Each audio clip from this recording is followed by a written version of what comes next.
Hello everybody, it's me, Tonic TZW. We're here in the legendary gearing, and this one certainly makes up for some of the disappointment of last night's live stream where we just couldn't seem to pull a game together for love nor money. But I'll give you a quick rundown of the commander and mods so you can see what we've got. We've got Vincent Mordoff, who's an event commander, and he gives us a reduction in reload time. Then we run an observant rage to further reduce the reload time and increase our torpedo detectability, and I'll get into that in a little while longer. But then we're using look at me now just to drop our concealment because we are a gunboat and we like to hunt things. And then switching down, I'm using Perceptive rather than Twist and Track because, as well as reducing incoming damage, because you're going to be shooting a lot, it also increases the torpedo detectability range. And then we've got Sheltered Arms, which just kind of prevents your guns and torpedo launchers being knocked out. With regards to legendary mod, we've got Unstoppable, and that just means that we get reduced engine repair time, and if the enemy are close, we can get that done quicker. Inspirations wise, we've got Eric Bay, Jerzy Swirsky. I have used Sims on this build before to give me some extra hit points. It does make it a little bit more tanky, but with the amount of Shimas out there, I've wanted to get as close as possible to them. Modules wise, Aim Systems Mod 1, so we reduce dispersion, and then we have got Steering Gears Mod 2, just to give us a bit more agility. Concealment System Mod 1 to drop our detection range again, and I'm actually running the Torpedo Launchers mod on this one rather than main battery reload, just to bring that reload time down a little bit.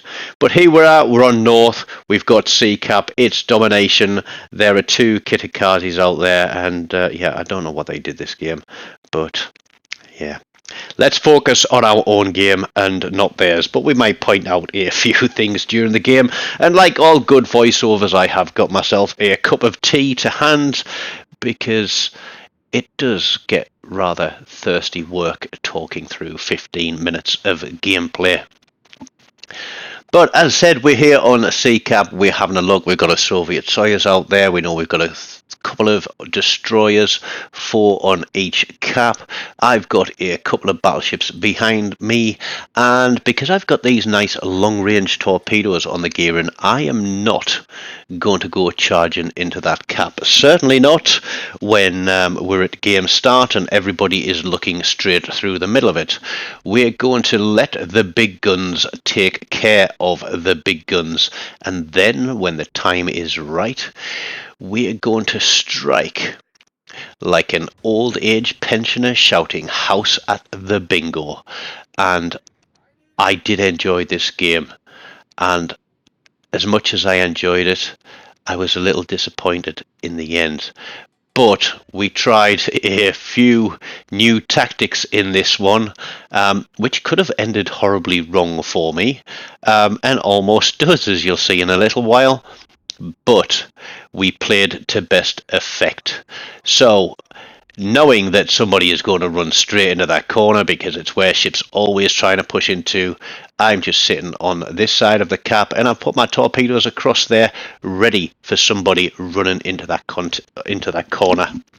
I was going to say a container there, but the torpedoes are running. We're keeping those guys spotted. I'm trying to bait a destroyer into the cap. Now, I know everybody expects destroyers to go running straight in and get straight on that capture point and get into a gunfight with the other destroyers, but that's not what we're going to do here. We have got a torpedo on that Soyuz, we got a flood, and he has immediately damage conned that. So what's the next thing we're going to do with the gearing? We're going to use this amazingly fast reload. I've got 2.7 seconds on this. The reason I don't bring that reload down further is because when it's that low, the difference is, you know, you're talking 0.2 of a second. It's not a lot, and as you'll see through this game, this spits out more than enough HE to be doing the job properly. But here we go, we're keeping the fire on him. We see that smoke screen going up, and that's one of the reasons not to just keep staring down your gun barrels. And I'm like, oh shit, where's he gone? He's come straight through, and I'm kind of befuddled for a minute. But shit, it's there, it's the Hayate. I'm expecting torps through my smoke, but his guns are looking the other way. And that means his torpedo launchers are looking the other way too, and he has to be able to get them round. But both his sets of torps are out, and I am going to get on there and just knock him out of the water for first blood.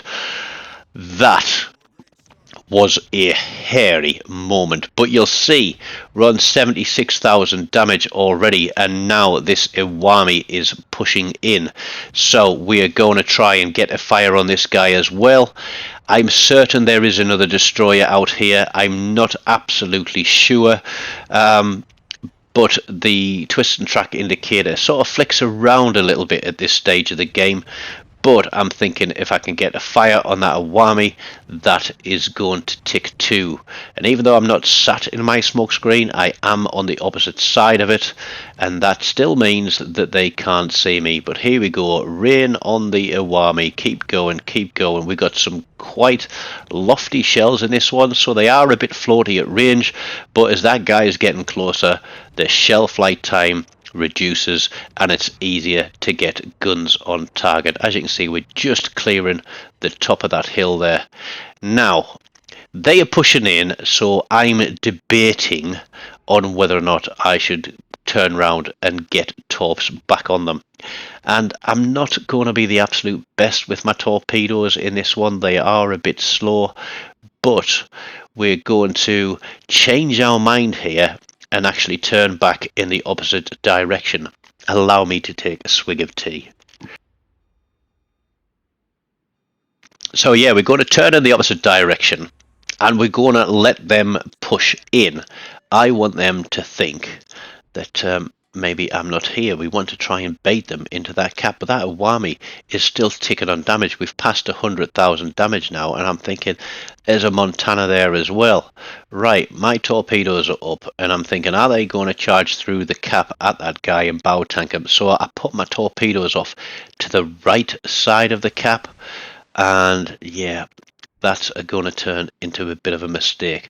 But here we go, the Iwami is pushing through and hangs a hard right to come towards me. So I'm just looking, making sure that I am in open water, and what I'm going to do is turn to the left and move to the left and try and drag him back into those torpedoes when I start shooting. But he's got them detected. The Montana has obviously seen them as well, and now we are going to rain because we want this kill. We've just burned him down, we've hit him, he's got a flood on him, he's not interested in me. As well as shooting at the Iwami, I've got my eyes on that Montana. There's a fire, and there is kill number 2 with 127,000 damage. Now you'll notice that I am spotted here, and it is not the Montana because he is out of my detection range. So looking at the map, looking at twist and track, I can see that there is something there in B cap or about to push into B cap. I think the Shimakaze has come through with that Iwami, run along the edge of that island and dropping into B cap. So I'm pinging the map, let everybody know where he is, and now I'm going to push in because we haven't got a cap. I know I didn't play into my cap, but I tried to stop the push through that cap because it does often seem to be the case that there is a strong push through C on this side of the map. Looking out there, we're looking at the Montana, we're looking at the Soviet Soyuz. We put a set of torps across there, we put a set of torps across there, thinking, are we going to be able to pick one of them up as we sail towards B cap to go for the defense? I'm certain that it is the Shima here. I can't remember why. I think it's because I saw what was spotted on the other side of the map. But the dangerous thing about Shimas is obviously that huge wall of skill that they have. But this is where I tried something a little bit different, and it could have ended horribly wrong, or it could go horribly right for me. But we're going to push. We're going to push this cap. There's the torpedoes. He straight lined those. We are going to fire at this guy, try and get a fire on him, and try and bait that Shima, which is exactly what happens. I'm expecting the wall of scale, so although I'm turning to get guns on, he's actually got quite a decent reload on him. He pops his smoke. I turn away from those torpedoes. We've dropped detection with those islands on our right. And now I'm going to run into the Shima. But what you're going to see me do is put my guns over back onto that Montana, because I know that he will burn if we can get a fire. And again, this is to try and get a fire on this guy, but to bait this Shima into taking a pop at me and revealing himself. So there we go. I'm onto the Montana. I've got a good turret traverse on this. So as soon as that Shima pops up, we are going to get back on to him. But there we go, drop detection, spotted again. There's the Shima, he's on guns. I'm expecting more torpedoes. Guns, guns, guns, guns, guns, guns, guns, guns, guns. And I get screwed a bit by RNG here on a couple of salvos, because I think he really should be dead now. He should be dead now. He should be dead now. Just friggin' die already. There we go. Now, we are running our smoke. We've also got his smoke. There's no torpedoes. I've got to let that fire tick and burn, but we're putting pressure straight back onto this Montana again. The guns are out there.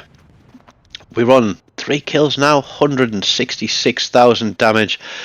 And as much as I think that he is going to burn down, he gets nuked. And that leaves one ship in the game. It is the Z46 that started across on A-cap, where those 2 Hayates were. And they kind of played around up there for the whole game, trying to, I think, torpedo stuff. But pinging the map let the guys know that that last ship is behind them. And I am popping up on mic every now and then, and I'm saying, keep moving away from him. Head for C-cap. His torpedoes are almost at max range. Just keep going away. Pull them in. Now I know that I'm on a pretty big game at the moment, but I'm also low health. I'm about a third health there, and I'm thinking Z46 is a nasty piece of kit. What I need to do is to perhaps stay away from him. But then I think I'm on a big game. We've converted this cap. We've got 3 kills. We've got a shit ton of damage. We've got a high caliber. We've got a first blood. And there's still a lot of time left in the game. So can we get across to C-cap now and pick up a little bit extra base XP? Now looking here, you've got 3 ships sailing abreast to each other. And if I was that Z46, even though he can't see the 2 of us, this could be nasty if a widespread of torpedoes comes straight through against us. So I'm coming up on mic. I'm telling the guys to keep moving. I don't know what that Shima's doing with his torpedoes. I've noticed that a lot of Shimas aren't running Twist and Track or Perceptive. I think everybody's running the legendary torpedo reload and running max torpedo reload on everything and not running Twist and Track or Perceptive. So I think he's just firing his torpedoes randomly, even though I'm pinging the map with where this Z46 is. And given that his torpedoes are coming from our right hand side, it's very obvious that he is out there on the right hand side. But we don't make it to that cap. Again, Shima torpedoes, where are they going? Please, excuse me, get out the way, thank you. And yeah, we're just going to do a widespread and try and catch him off guard, because I'm thinking he might sort of pop out on the corner of that island, but no, he's still tracking over. Now, pinging the map, as I've been doing, let's ships get their guns on target. There he is, and this is going to nearly go horribly wrong for me, but we've got him spotted. We go bow in, he gets a salvo, he's on fire, we pick up a Confederate, we stay on the guns, and that is that. Game over, a whisker under 173,000 damage, 4 kills. Sadly, we didn't get that Montana for the Kraken, but we'll take the high caliber, the First Blood, and the Confederate.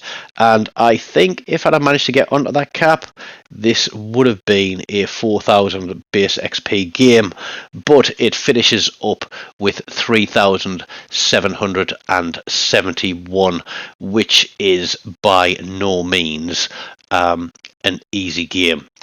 So I hope you've liked this one. Like I said, it makes me feel a bit better about that shitty live stream last night. But if you've enjoyed that one, stick around, click one of these links. And if you've got any questions about my builds, commanders, ships, or playstyle, then please feel free to leave a message in the comments or ping me a message on PSN. You know what my name is, Tonic TZW. Take care of yourselves and goodbye.